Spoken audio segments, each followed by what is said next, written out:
Welcome back to the Jasmine Star Show. Y'all, I have been waiting for this conversation since April 2020. If y'all have been around the block with us for a while, back on episode 51, we had this brilliant mind on the podcast, and Ramit Sethi came on, blew all of our dang minds when it came to pricing.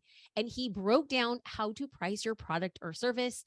It was and still remains one of the top most downloaded podcasts the show has ever got. So to have him come back, I am just like, ladies and gentlemen, welcome back, Ramit, host of I Will Teach You to Be Rich podcast. So Thank welcome. you very much. Thank you. Thank you. I've joined the podcast world since we last talked. Yeah. So since 2020, you were non-podcasting and Homeboy decides to start a podcast. It just blows up.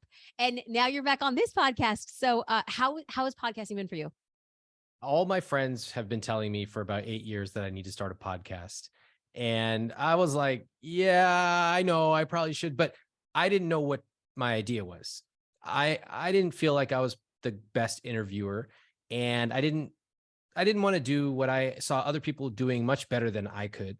And so I just waited like a long game of poker. And then one day this couple came on Instagram DM and they said, "We are having trouble with our money. Will you help us? We have $525,000 of debt." I said, "All right, I'll help you if you agree to do it live on Instagram Live." I didn't think they would. They're like, "Okay." I was like, "Wait, what? You actually agreed?" They have to share all their numbers. I made them share everything. They did it. I helped them out. You know, one of the top two professions in financial trouble that I talk to, number one, vets. They're always in the biggest amount of debt. Number two, physical therapists. So these two were vets. And when I started helping them and they shared exactly how much debt they have, exactly how much money they make, people went bonkers and I realized this is it. And so the new podcast, I speak to couples. Some of them have $600,000 of debt. Some of them have $13 million. In that episode, she was about to divorce him because he's too cheap. And the conversations you hear are like conversations you've never heard. You are a fly on the wall. You hear people talk about the actual income they make. You see exactly what they spend their money on, their debt. People cry, they laugh. It is like being in the room watching an intimate conversation about money. Ladies and gentlemen, if that is not the best pitch for a podcast, y'all, like he's not even teaching you about money. He is teaching you about how to be your own hype person. If you have not listened to his podcast, I mean, you guys have to check it out. But the reason I'm coming back on the podcast now is because he has now had enough tread, and I want him to start look at me. I'm a professional podcaster. Leave me alone.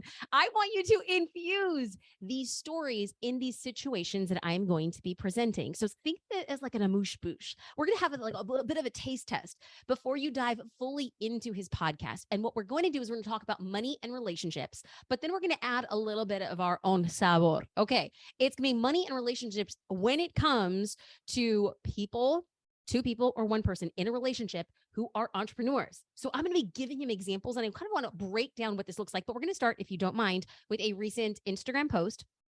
And you had said, it's all about the words that we use when we talk about money. In this post, you wrote that the way we talk about money defines the roles that it plays in our relationship, specifically in our relationship with our partners. Can you speak a little bit more like why this happens and why does the way we talk about money matter? Most people don't talk about money unless there's a problem. We're totally reactive to money. Think about it. If I take the average person and I say, "When was the last time you talked about money?" They're like, "Oh, when she spent too much or he spent too much or we couldn't realize which account we're going to pay out of." I go, "When was the last time you sat down proactively with an agenda, set on the calendar, and you talked about what you want to do with your money, how you want to dream about your money, how you want to create a rich life?" And they look at me like I'm absolutely bonkers. They go, "That's weird. Having an agenda with your partner, that's weird." I go, "You know what's weird? Spending the next 40 years of your life arguing about who much spent too much on asparagus at the grocery store. I don't want to live that life where I have to pull out that Safeway receipt and look at it and analyze every last amount." And so first, we don't talk about it proactively. That's number one. Second, when we do talk about it, the language we use is loaded and often negative or accusatory. Why'd you spend that much? What happened here? We're never going to be able to pay this off. And I would like us to reframe that into questions like, when was the last time we sat down and discussed what we get to do with our money? Mm. Where do we want to go this year? Who do we want to bring with us? What kind of experiences do we want to create for our children? Those questions. Even how aggressively do we want to pay off our debt? That's also can be a dream. But if you are living down in the weeds and you are consumed with these $3 questions, you never really get to ask yourself the $30,000 questions. And that is what money can really be about. I love this. And so somebody's listening, be like, well, great. How often do you recommend sitting down with your partner and having these conversations? Like the time on your calendar conversation. Yeah. Once a month, minimum, either once every 2 weeks or once a month, should be about a 1 hour meeting. And if you have your system set up right, you really should not spend much more than 1 hour per month talking about money. So let me break that down. When you sit down for what I call a rich life review, that's once a month. Ooh, yes. Notice this, it's not a budget meeting. Is that trademark? Like Rich Life Review TM. It's not exactly. It's not a budget meeting because everybody hates budgets. Right. It's unbelievable. So many people, they go, oh yeah, we really need to keep a budget. I go, really? When was the last time you tried to keep a budget? They go, 1996. I go, how long did that last? 15 days. I go, why? Why do you insist on trying something that never works? Let's do something a different way. And if you're not sure what to do it, just do it my way. Because trust me, my way is going to work better than the way that has not worked for you. So a Rich Life Review once a month, you both sit down. It's structured. You both start off complimenting each other about something. I really appreciate the way you planned our trip. I always know every time you plan our travel, you always make it so we reach there on time and it's always comfortable. We're never stressed out. I just want to say I really recognize that and I appreciate it. That right there, totally different tone talking about money because you're both feeling good. Okay, that's number one. Two is you have a rapid review of your key numbers. Now, this is important. Most of us don't really know what our key numbers are. That's why people have the same level of urgency with $25,000 of credit card debt as they do with their partner who spent $56 at Target. They're not the same. Mm-hmm. In fact, if you are arguing about something that's $20, you've taken a wrong turn somewhere. We need to be talking about those big, the $30,000 questions. So you have a key review. There are pretty much 4 numbers you need to know. Fixed cost, savings rate, investment rate, and guilt-free spending number. These are all part of my conscious spending plan. And then finally, you get the joy and privilege of being able to say, okay, how are we doing towards our goals? What do we want to do this year? Do we have a birthday party coming up? Do we want to take that dinner out with our friends next month? What do we get to do? You do those 3 things and your money is going to transform because you're focused on the big picture, not the tiny details. This is so good. This is therapy with your wallet. I mean, this is a distinct ROI on your therapy with Ramit. Okay, so what we're going to do is, if it's okay with you, and I always just like kind of like playing in these zones. Oh, actually, I wanted to ask a personal question about to spill the tea. How often do you and your partner have a conversation around this? Like, when do you have these meetings? We do it once a month. We recently increased it to once every 2 weeks because we have some things that we need to iron out that have come up. I will admit, sometimes we go a little bit longer than we should between meetings. And we've realized, like, life gets in the way. That happens. And so what did we do? We recently talked about, okay, I'm in charge of setting the date, putting it on the calendar. So we assign one person in charge of it. It's just like at work. And you know what? And that's okay. People have this very odd notion that a relationship is purely romantic. I go, yeah, it's romantic, but it's also a business partnership. It's logistics. Anyone who's bought a house together or had children together or planned a trip together knows that. Yep. And so let's just take the romantic part. That's part of it, but we also got to get on the same page. So we have one person who owns certain things. The other person owns certain things. And at a certain point, you can also alternate, which you should, because you should not only have one person being in charge of money. Never. It should be both partners.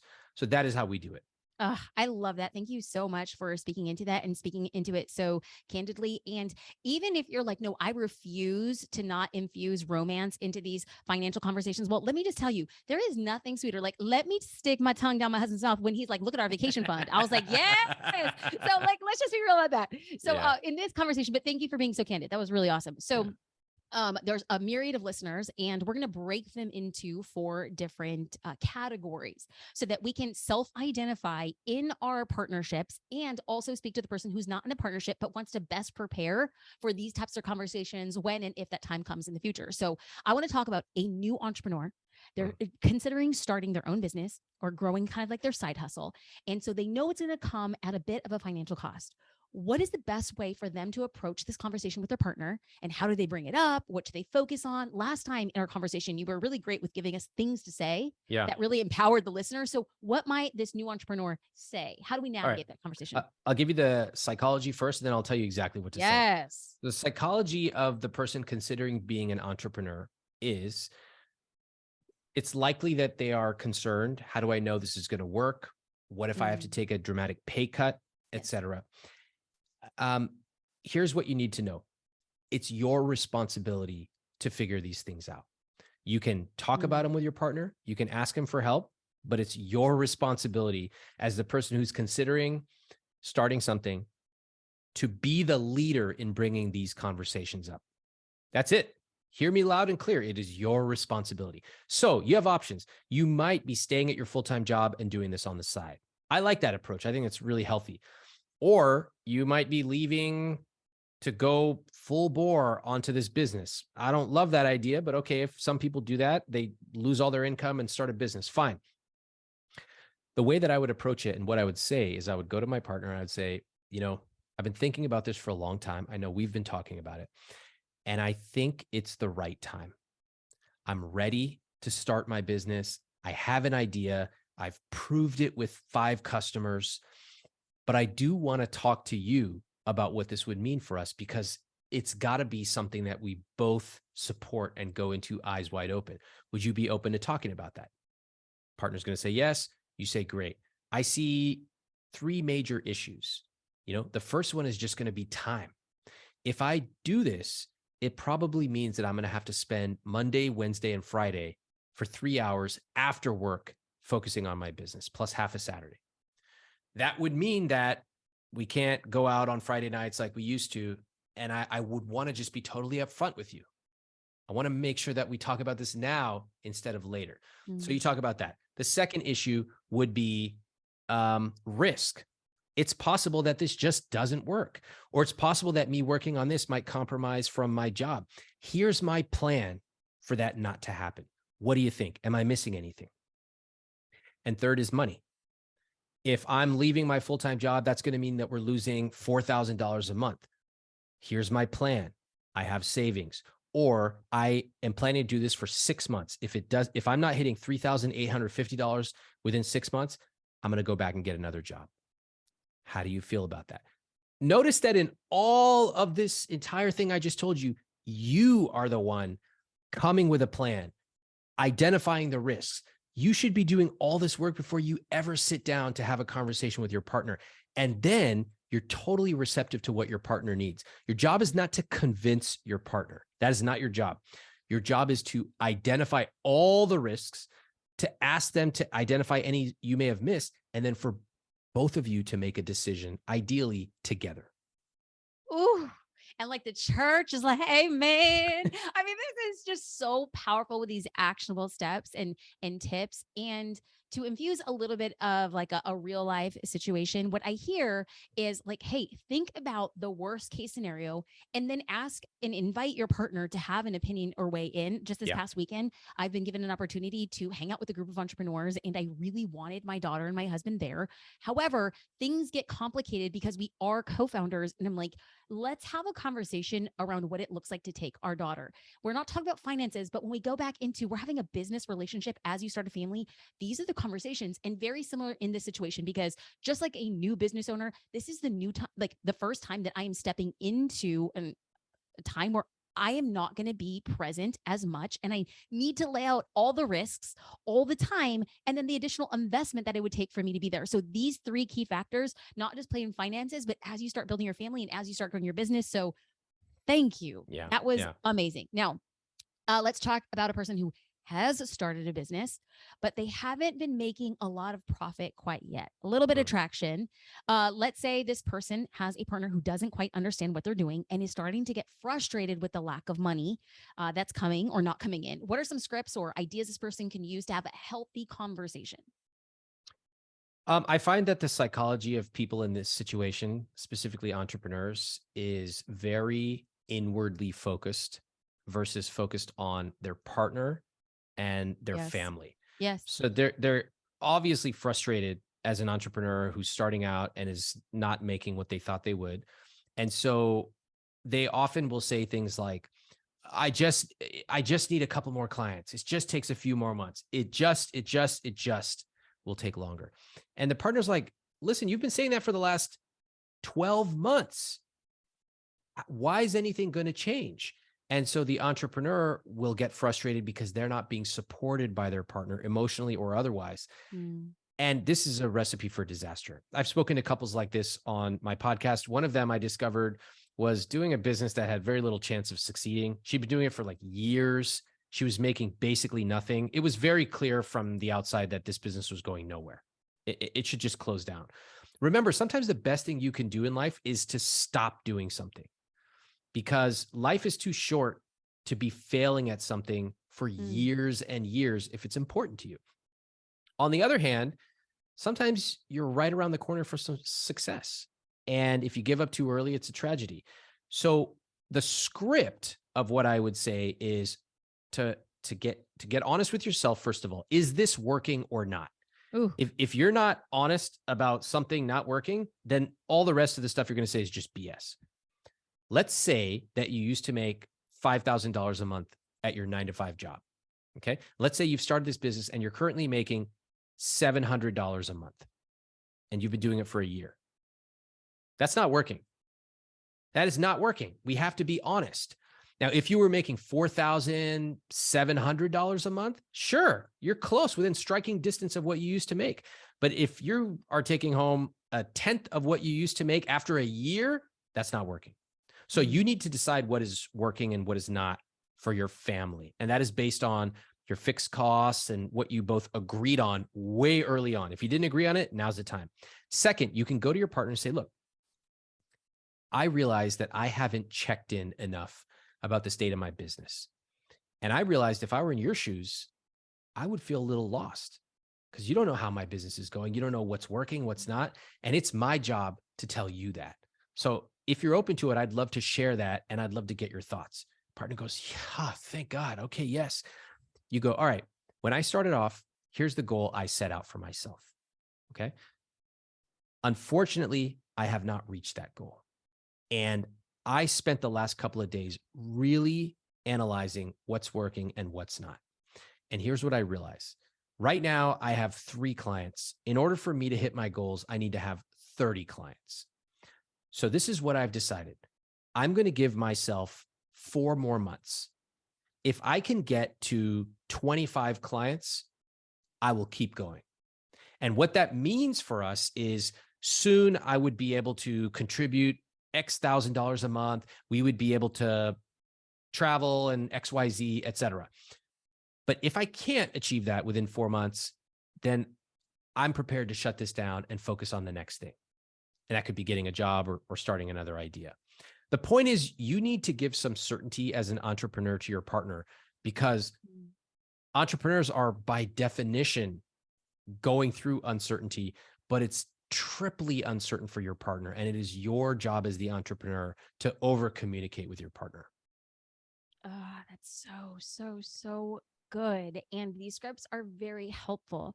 Now, there is the story of the entrepreneur who has done well, made progress, and the money is starting to come in, and perhaps they're getting a request from family, friends, peers, maybe somebody who just needs money, needs a loan. And so is it ever appropriate for a partner to say no? If so, like what's the best way to navigate once we have income? Who gets to decide and how do we get to decide where it goes? Okay, let's say that I am asked for a loan from somebody. All right. If they want to ask me from my business, okay, I'll make a business decision. But I think most people would probably come to the couple, Right. especially if it's a relative. So Right. in that case, it's definitely the decision of both parties, and any one person can veto it. So that's why setting up your financial systems is so important. In a relationship, I think one really healthy way to do it is to have a joint account, and then each person has their own individual account. If you have a joint account, and let's say, somebody comes and asks for $5,000, the two of you can look in your joint account and say, is that something that we even have the money for? And even if we do, is that something that is a priority for us and we're able to do? If you don't, then it's moot. You just say, you know what? I wish we could help you. I hope that we can help in other ways, but financially speaking, we're not able to do that. So it should be a decision, if it's asked of the couple, between both of them. Now, in that situation, you had listed the joint account and then individual accounts. Yeah. So the couple decides, no, the 5,000 is not from the joint account. But if one of the partners has that $5,000, how do you navigate that? They can do it. It's no questions asked, because that's in their individual account. Listen, in your individual account, if you want to buy the craziest car, the most insane sweater, you want to upgrade the hotel to a crazy thing, or you just want to be able to go out for a massage 2 times a week, that is your money. It's guilt-free, no questions asked. So if you want to give a loan to somebody or even just gift it to them and you can do it individually, you feel free. Ooh, yes. Okay. Last scenario is I'm thinking of a entrepreneur who doesn't have a partner and they are responsible for their income and their livelihood. Now, this person one day in the future wants to have a partner, but wants to make sure that this future partner understands money and is on board with the financial ups and downs of entrepreneurship. Do you have tips and strategies on how to navigate these conversations when this person's dating? They should both join my money coaching program. Yeah, and you should be like, if you want to get in this, if you want to be in a relationship with me, you need to join this coaching program with me. We're going to do this together. All right. That's amazing. So I say that I love a person who has high expectations for their partner. I just love it. If you're an entrepreneur, you've been providing for yourself and you have high expectations for your partner, I love that. Make sure you communicate it. Make sure you tell them why. Here's why it's important to me. I realized that as I became an entrepreneur, I had to pay a lot of attention to learning about money. And so it's not that I am always dating and looking out for the person who has the most money, but I realized that money is an important part of my rich life. It allows me to live in a place that's safe or even luxurious. It allows me to travel, allows me to treat my family, to donate. So that's an important value for me. And if we are going to go forward in a relationship, I want us to be able to talk about it. That is how I would say it to my partner. And I would, make sure that we set up our money, had a lot of conversations about how we grew up with money. What do we envision for our money? All of those things. You want to start this from, relatively early in the dating process. And over time, they can come to understand the specifics of you being an entrepreneur. You don't need to do it all at once. You have the rest of your life to go through all the little nuances, but just to make sure you have the same general values is really important.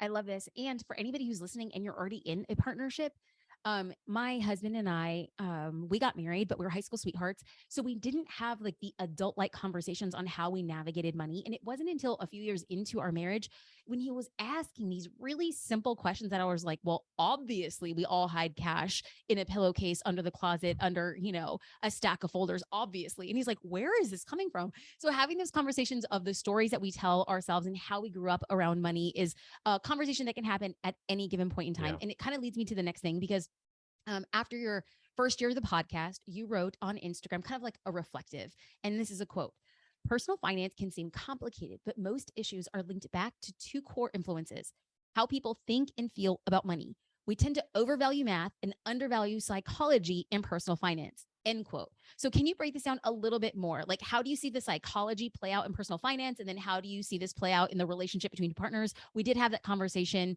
a little bit about like the history of it, but what is that connection to the thinking and then the feeling and then the psychology? One of the most common things that people truly believe is that when they have a certain amount of money, that they will feel good about money. If I just have $10,000 in my bank account, I'll finally feel safe. If I just have $25,000, I'll finally stop worrying about money. If I have $1 million, that'll be enough. People really believe this. In the same way that when we're growing up, sometimes we throw tantrums and we don't really know why we're throwing a tantrum, but our parents know, like, oh, you didn't eat. Yeah. That's why. You didn't sleep. That's why. Yeah. As adults, we actually do something very similar. We don't understand ourselves, but we believe we do. And so we tell ourselves, if I just have $10,000 more, it's all going to be good. I talk to people who have over $10 million sometimes on my podcast. They're still worried about money. I had one person, multimillionaire. He drove all over town to save money on blueberries. Another one drove all over town to save 12 cents a gallon on gas. Another one, she stood in line in New York to get the cheap tickets, you know, those discount ones. Yes. Instead of just getting the Lion King tickets that she wanted. She's a multimillionaire as well. Okay. So here's my message to everyone listening. The way you feel about money is highly uncorrelated to how much you've got in the bank. Amen. I want to say it again. The way you feel about money is highly uncorrelated to how much you've got in the bank. I just spoke to a couple. They were just in agony over how much debt they have, around $25,000 of credit card debt. Interestingly, I've spoken to another couple who had $400,000 of debt, and they felt just fine because they had a plan. They had a plan. So the way you feel is not as influenced by the math, which is what we all think money is about. You know, here I am, I come on the show, people say, oh, Mr. I Will Teach You to Be Rich is here. And they go, oh God, he's going to tell us about cutting back on lattes in some 10 decimal places. I go, no, fuck that. Yes, you need to understand the basics language of money. Yes. But most people undervalue their feelings about money. Some of those feelings come from childhood. Your parents told you, we can't afford that.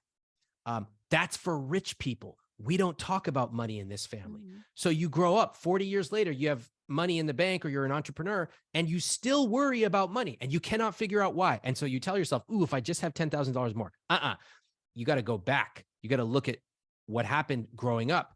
How do you feel about money? When you say you want $10,000, what does that actually mean to you? And that is when you can actually start to make changes with your money. Okay. So if you feel like I have stank face, well, number one, it's just my resting face. This is the way I was born. Same. But there is an internal dialogue that there's warring sides of me because I told myself, you're not going to talk to Ramit about your personal business. See, you yes, you organized. Are. That's why I come on this show. Things. And I was like, I'm not gonna, and I can't help but feel there's got to be a reason. And I have done, like Ramit, I've done work about my childhood money stories.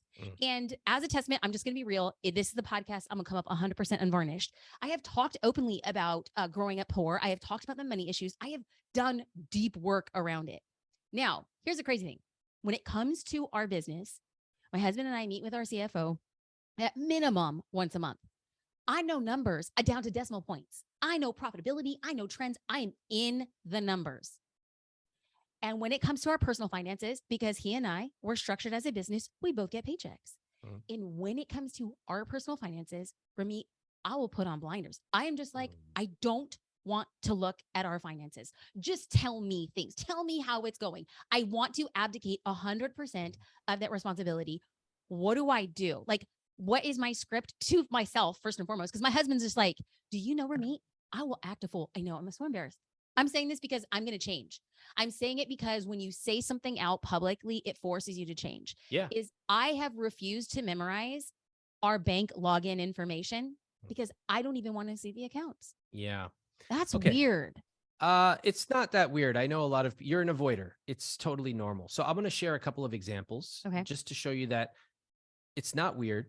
And there are a lot of people in your situation. And you can absolutely change it if you want to. All right. I will. I spoke to a young couple, and she was at home. I think they had one child and another on the way. And she would send frantic texts to her husband in the middle of the workday saying, I hate this place, this apartment. We got to get a bigger place. We got to move. And, he's at work and he didn't know how to respond to these, so he would avoid it. And I asked him, why, and they have this new baby coming. And it turns out that she avoids dealing with money. So she doesn't actually know how much they make. This is surprising. A lot of couples, one person doesn't even know how much they make. And I asked her, are we talking like 100K or a million? She goes, I have no idea. I go, okay, good to know. I ask every couple before they come on my show to prepare a conscious spending plan. I specifically tell them do it together because that's where the dynamic really emerges. I say, pull out that CSP. She goes, what are you talking about? I go, the one you're supposed to do together. She goes, I have no idea. So I said, okay, well, there's a link, open it up. She spends 15 minutes on the episode, kind of fiddling around, unable to open the doc. She doesn't realize she's doing this, but unconsciously she's trying to avoid engaging with the numbers. Okay. And she at one point says, I even asked my husband to just tell me what is the basic, how much do we have? How much do we owe? He gave her a document, printed it out. She wouldn't look at it. Mm. And so finally we got to the root of it. That's what I spent a lot of time with these couples. And she admitted, she said, I hate looking at numbers. I don't want to deal with it. I want him to do it. And the day of this podcast, she goes, I tried to sabotage it. I was really mean. I didn't even want to come on. And I said, why? Here she is talking in front of millions of people now. I often ask people this one question, which I'm going to ask right now to you. What do you get out of it? What do you get out of not engaging with your personal finances?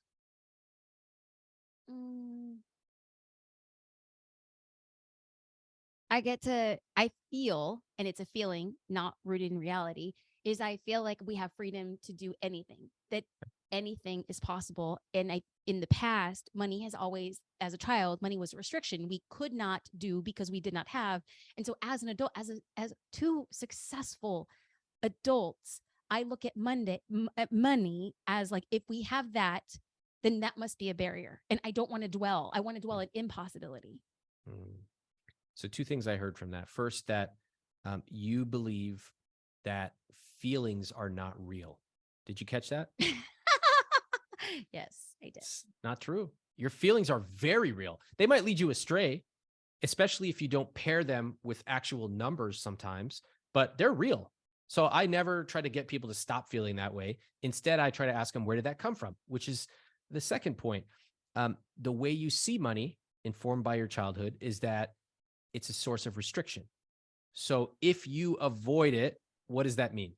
Anything is possible. I can exactly. I can do whatever I want. Right? Exactly. And the irony is, you could probably do everything you want if you looked at the numbers. In fact, you might even be able to do more. But you created this idea in your mind. It came probably from your childhood that anytime I look at money, it's a source of restriction. It's bad. So I don't even want to deal with that. But ironically, you and your husband have done so well, so impressive, that to me, it's actually a source of pride and possibility. But in order to truly explore that, how big your rich life can be, you actually have to engage with the numbers. I receive that. And a bit back, I want to make sure that I am digesting what I'm hearing and being open so that listeners can be open with themselves. And then as they dive deeper with you, they can be open with you and their partners. One of the things that you had said was the dichotomy between the couples. There was one couple who was $25,000 in debt and feeling very overwhelmed, and another couple who was $400,000 in debt, but they felt okay because they had a plan. And what I immediately thought of was the safety that my partner provides, because he always has a plan. And when I look at numbers, I look at restrictions, and he looks at numbers and has a plan for possibility. And so I really just didn't want to validate the reason why I am afforded the luxury of abdication, but no longer, was because he's got a plan, a master plan, and I want that to change. I want us to build the plan together. I don't want to hide from it. And I don't want the numbers to look as restrictions, but as a conduit for possibility. Yeah. And I feel very open and vulnerable right now. I appreciate that. You know what? It's cool that we can do this together. I mean, the fact that you are so open about it is amazing.